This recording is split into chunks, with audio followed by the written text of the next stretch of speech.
Why are some agents killing it in this market while so many are flat or down like the overall sides? I figured I'd go right to the source and talk to Kelly Ettrich to find out why her business is thriving so much in this low inventory market. Thanks for joining me today, Kelly. You're welcome. Good morning. So Kelly, what is your secret? Like, why are you piling on all these listings while so many other agents are stale? It's a really good question. And I think the reason is that the years of marketing that I've poured myself into are really paying off. So for the past 5 years, I've been a very video-centric real estate agent. I'm Kelly Ettrich, and entertainment and celebration start here. 6,500 square feet. Beautiful, it's convenient, it's versatile. Living here is a piece of cake. And I think that has really allowed me to make the connections, to have brand awareness, for people to know who I am. And by having those videos, not only making them, but then also posting them on social media and being able to interact with people, I've been able to put those connections and that effort to work. And it has allowed me to have a lot of listings this year. Yep, the hard work is paying off. So hearing you say that brought me back to a conversation I was having with a top agent a few years ago before she joined our company. And she said, you know, I see that a lot of agents get stuck right about this $10 to $20 million mark. How can you show me that you have the ability to kick my business through that $20 million mark? And she said, I'd love to see some examples. And so what I did is, in my head, I thought of all the agents who were big on video at the time, and I just pulled up their numbers in a program we use called Brokermetrics. And sure enough, the agents doing videos, and this was 3 years ago, maybe right before the pandemic, their business was up. And so it's great to see that the same thing is paying off with you now, Kelly. So walk me through your real estate career. Like, what did you do in your professional life before real estate? Okay, so I was with Accenture, which used to be Andersen Consulting, for 16 years. And I was in a group called Change Management, which really focused on helping people to navigate change. And it's amazing how well I feel like that is actually transferred into real estate, because people are going through a change, right? So whether it's a really positive change and they're buying a bigger home, or they're relocating to a new city, or it's not as positive of a change, maybe it's a divorce situation, real estate is a change for people. And so I've been able to take those consulting skills and directly apply them over into the world of real estate. I started in real estate. This is my 8th year, so just about 8 years ago, and have never looked back. I absolutely love it. It's a great career. So I love talking to people that have come from the B2B world, because the impact that you have working in real estate is so immediate with the consumer. You know, you could be working, I imagine, in the business to business world with someone who is, maybe they feel like they've poured their whole life into this career, and you're helping them with change management. But when you're talking about the bedroom, you know, that a family is actually going to wake up in, did you find that the stakes were just, that the transaction sizes were smaller, you know, measured in hundreds of thousands of dollars often, as opposed to tens of millions of dollars? But did you find that the impact was greater and the stress level was higher in real estate? So I think the impact is greater because you are working individually with another person, with a human, right? So you are impacting, like you said, that person's day to day. Where are they going to wake up every day? Where are their children going to go to school? Where are they going to be commuting for work, right? What's that kitchen setup look for whatever their family structure is? And I think that you have a huge impact, sort of a small piece at a time, right? So it's one person, one couple, one family at a time, versus in the business world, it's a much different dynamic. It's a company, it's a corporation, right? So your impact is big, but it almost feels bigger in real estate because of, I think, the very human component to it. I was gonna say, I do think it was an easy transition, though, from the standpoint that in the business world, you develop a certain business acumen that you're immediately able to bring, because there's also the financial piece of buying or selling real estate, right? And that's big for people. It's usually their biggest financial transaction that they're going to have in their life. So to be able to walk them through that process from an economic perspective is also really important, right? Not just how pretty the kitchen is. It's both of those That's a great pieces. contrast to my own story, because I graduated college and I just went right into real estate as a new home sales rep. And I learned those lessons in terms of it being people's lives right away. When people would come into my model home on the weekends and they would say, we just walked through our house under construction and we can't unsee what we've just seen. And you'd give them analogies like, all right, like, well, if you had open heart surgery, would you rate the surgeon, based on how you look 20 minutes in, or are you going for the final effect? And they're saying, Eddie, this is what's happening in my bathroom. You need to help me. And I was like, Yeah. okay, I understand that. So what was the first year or maybe two like in real estate after you'd shifted that career? So I think the first couple of years are tough, really, because you are learning a new business, you're learning new systems, new processes, and you're also having to learn how to market yourself to be able to secure clients, right? So you're running your own business. So there's a lot of different pieces and parts that are going on. I was Rookie of the Year my first year, so there's definitely some momentum that came from that, right? And that was really exciting. But then you kind of let the dust settle and you say, okay, what am I doing? What am I going to focus on? How am I going to go about generating business? Once I've learned these processes, I understand the forms, I understand the tools, and then it really comes down to how am I going to make those connections and how am I going to make sure that I am delivering value and setting myself apart from a service level so that it's not just that transaction with that one person, but they're going to refer me to other people. Yep. I was Rookie of the Year my first year too. So 1998, you can look it up. Okay. So was there a moment where you felt that everything in real estate came together for you? Yes. I would say that moment was actually about 5-6 years ago. So I was in my second year of real estate.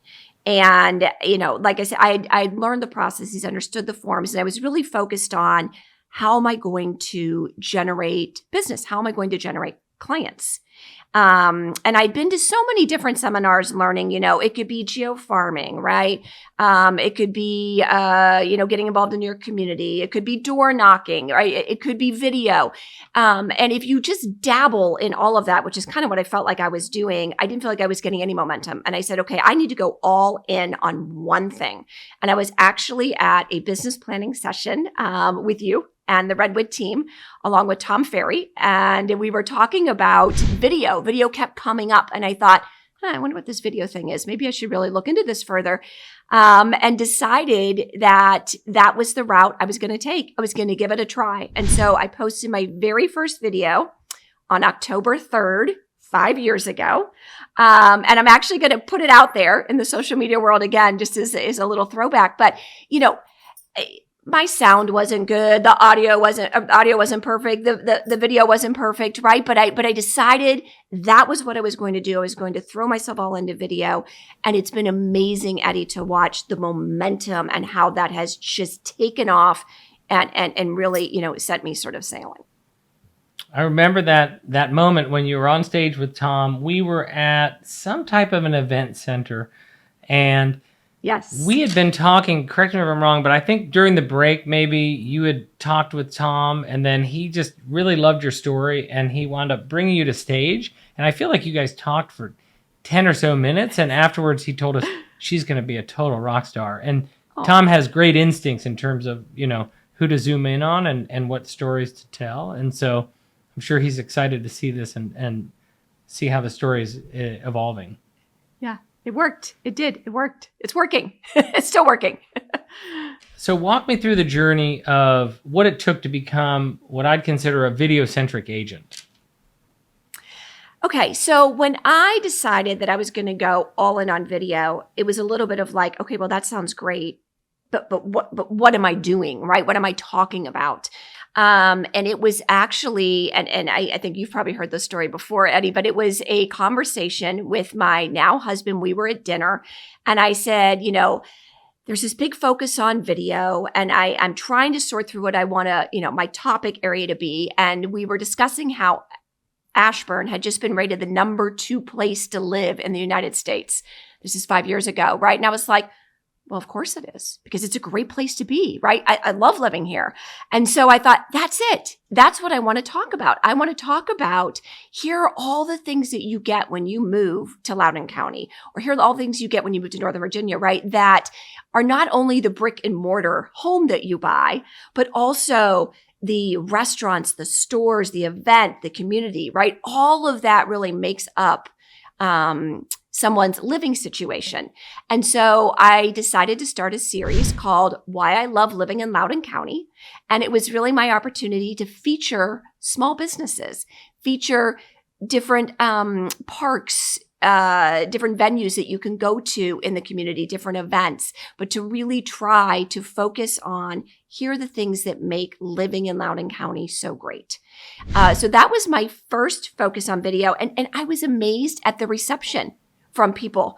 People would see me. I would walk into a party. I would walk into a restaurant, and someone would say, oh my gosh, I see you everywhere. You're everywhere. I see you all the time on video, right? And so it accomplished my goal, which was really brand awareness. I think the worst thing you can do in this business as a real estate agent is be a secret agent. Yep. Have nobody know what you do. Circling back to 2 people, right? If we said Tom says never be a secret agent. And then Jason Pantana says the goal is to have people say exactly that. People see me everywhere. And what struck me about your entry into video is how consistent you were and continue to be. Because I've seen so many people pick up their camera, do those initial videos, and then it's like a diet. It's a fad, and they stop doing it. And go figure. Sign up for the gym, what doesn't and then work. you stop going. Yeah.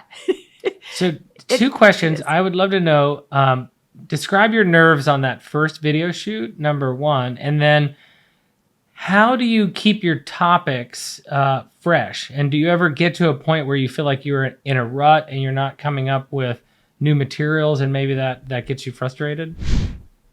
So I can say that being consistent, and I've been consistent for 5 years, right? I always say video is sort of a labor of love, meaning it is work. And you do have to have a plan. And I can say over the years, I've become much more efficient at it, which is also very helpful because it can start to be very time consuming, right? So it's saying this is effective, but I also need to be effective with my time and make sure I'm doing that efficiently. That first video, yes, I was a little nervous because I wasn't exactly sure what I was going to say. And I was just going to jump up in the middle of the patio at Cooper's Hawk in Ashburn while my husband has the iPhone and everybody else is standing around watching me, right? And I'm just going to launch into doing the video.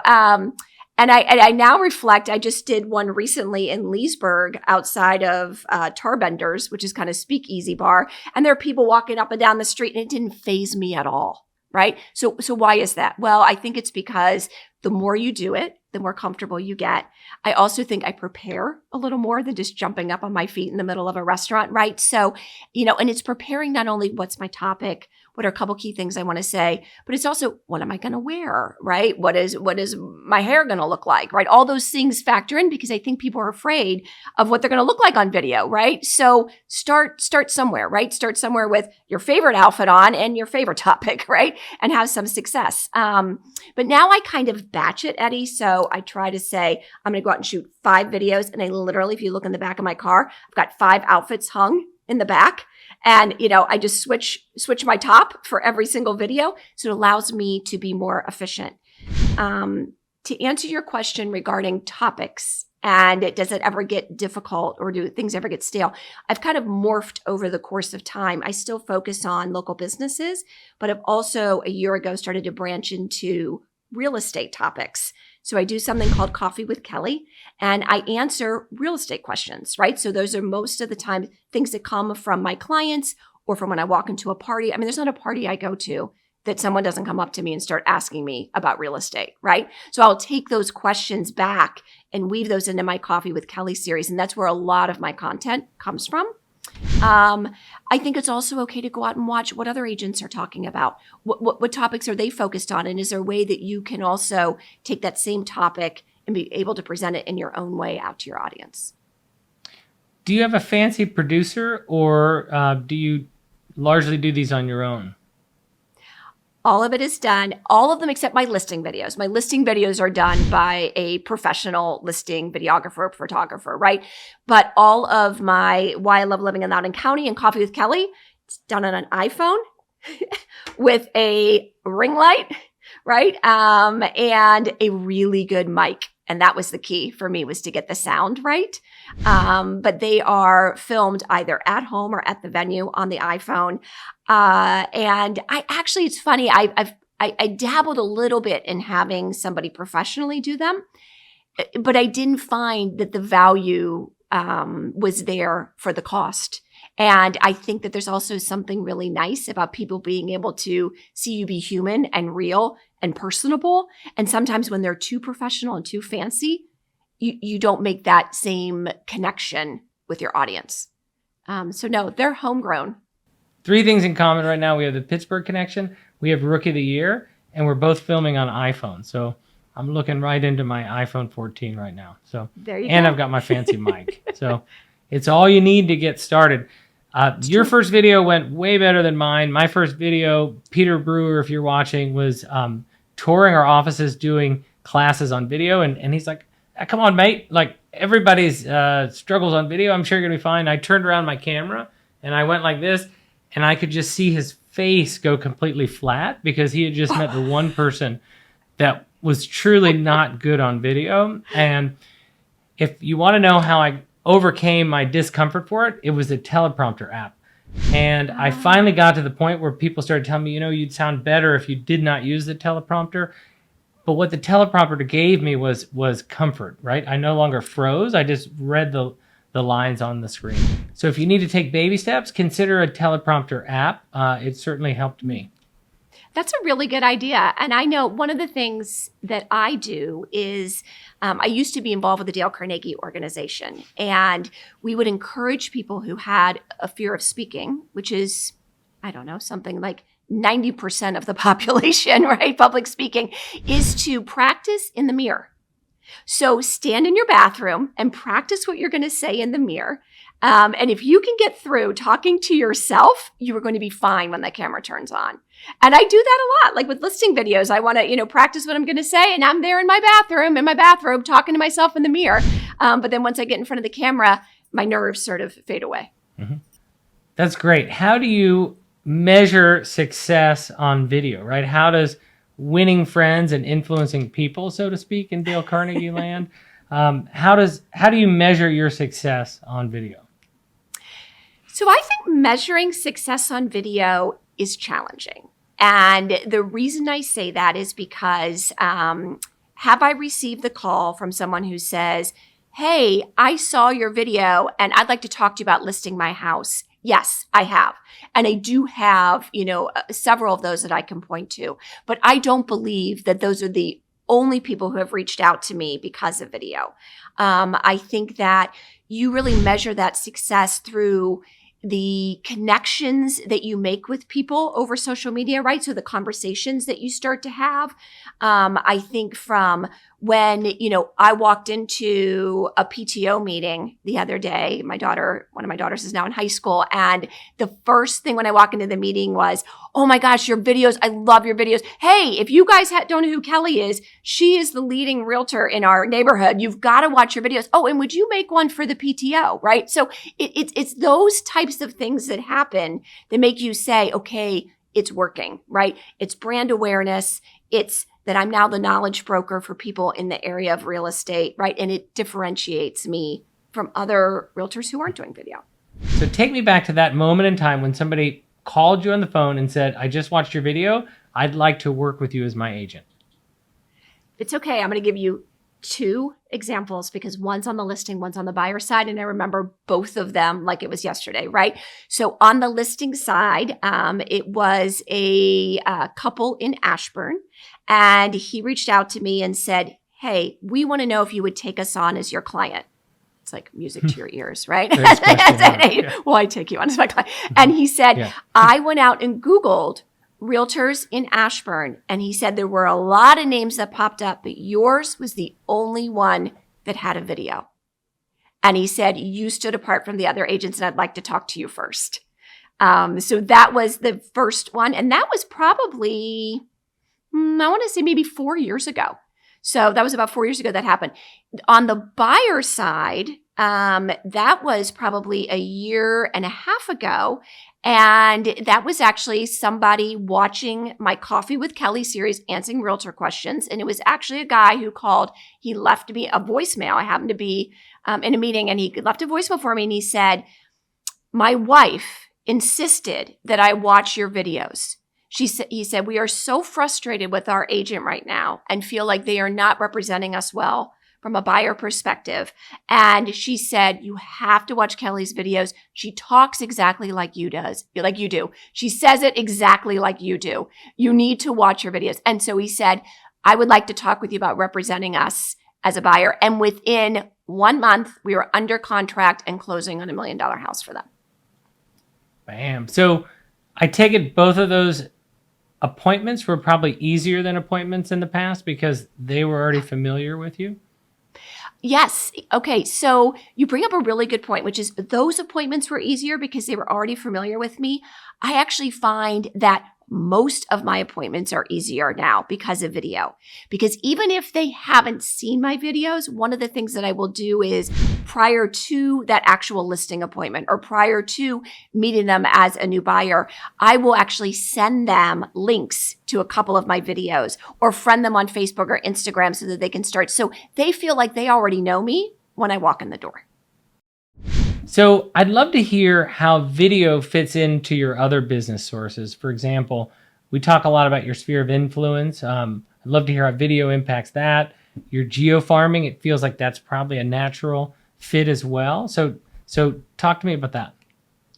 So I've really worked to find a way to kind of pull them all together, right? Because if you're going to invest the time in video, you want to be able to use that in as many different ways as possible. So, for example, with geofarming, if I'm going to send out a postcard, I always make sure that it has a QR code on it with some sort of compelling call to action to scan that QR code that is then going to take them to my YouTube channel to show them whatever video relates well to that overall message on my postcard. With my sphere of influence, a lot of my sphere of influence is through social media is how I stay connected with people, right? So I'm able to, again, use video as a connection point and a way to start dialogue or conversation. I also sponsor a number of different local events. Like this Thursday is the U.S. Good Neighbor Day. So a lot of communities are doing something around Good Neighbor Day. And I am one of the sponsors in the neighborhood that I live in, Brambleton. And so I will be sure to have a video, right, that goes out and clearly shows all the fun things that we're doing at Good Neighbor Days and the fact that I was a sponsor and what my giveaways are, that type of thing. So I think it becomes natural to weave that video in. I've also recently started something where on your birthday, you get a little video from me singing happy birthday to you on your text. And it's amazing the feedback I've received on that. Because people are like, oh my gosh, that's so different than just someone writing happy birthday on my Facebook page. So I do find ways to weave it in. I love it. So many ideas are going off in my head right now. But it's been about 4 or 5 years since you really incorporated video into your growth strategy. When did you start doing videos for all of your listings? So that was actually probably the second thing I started to do was videos for my listings. So first, focusing on local businesses, why I love living in Loudoun County. Second was my listing videos. Third was Coffee with Kelly, talking about real estate questions. So listing videos, I would say I jumped into about maybe 3.5, 4 years ago. That has morphed over time, right? Because what people are willing to watch has also morphed over time. But I would say I started agent-led listing videos 4 years ago. And it is a differentiator, Eddie. I talk about it in every single one of my listing appointments. I will bring my, iPad with me. I'll show a video if they haven't already seen one.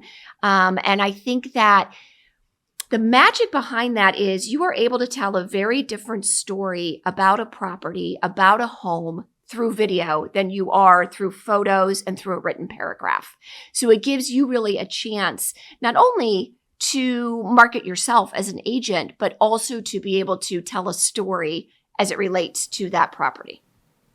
Yes, and storytelling is so important. That's why I'm a big believer of Matterport tours for consumers that want to tell a home story themselves, and then video for the people that just want to sit back on their couch and hear the story, understand the emotion that goes into a particular house, told by the person that knows it best, their licensed real estate agent.